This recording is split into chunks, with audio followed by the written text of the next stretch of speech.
So my whole philosophy, coming from a marketing background, is I would really prefer to create curiosity and to get people to come to me asking about my deals instead of me trying to push my deal onto them. Does that make sense?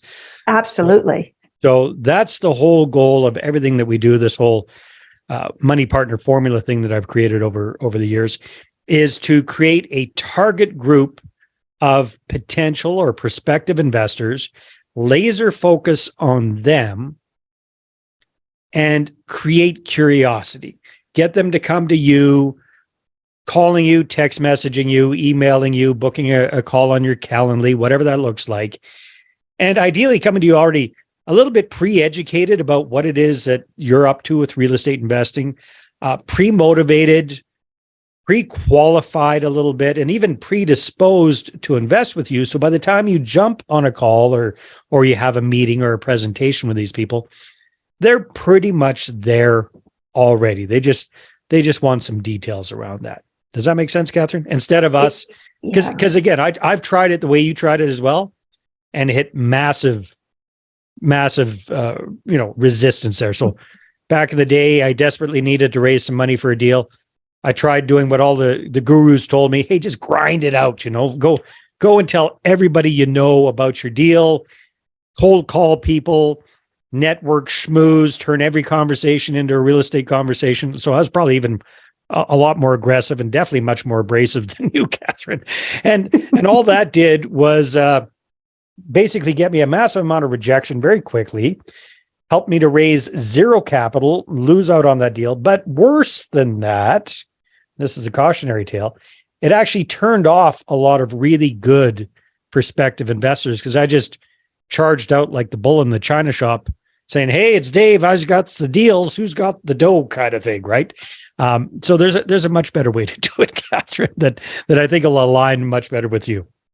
Okay. You know what? As you're saying, can I jump in there? As you're saying that, it reminds me of, a lot of people who get into MLM, and MLM in and of itself is a good model, and a lot of people can make money on it. I would say very few people can make money on it. Right. You're right. Very few people. You're absolutely right. But what they do is when they get in, they go out and they just bombard people with all this information.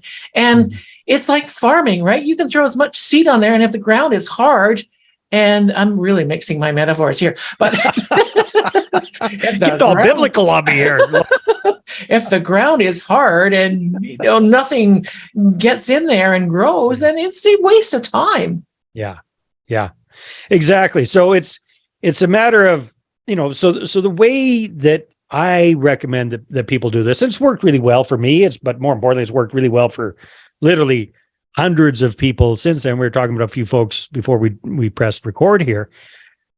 Is to get the information out there in a strategic manner, right? It's all about how we even start that conversation. So instead, a big mistake I see a lot of people making, myself included back in the day, was, I went after a target group of people. That was smart, but the way I did it was dumb. So what you want to do is you kind of want to break the ice first before we even broach the topic of real estate, right?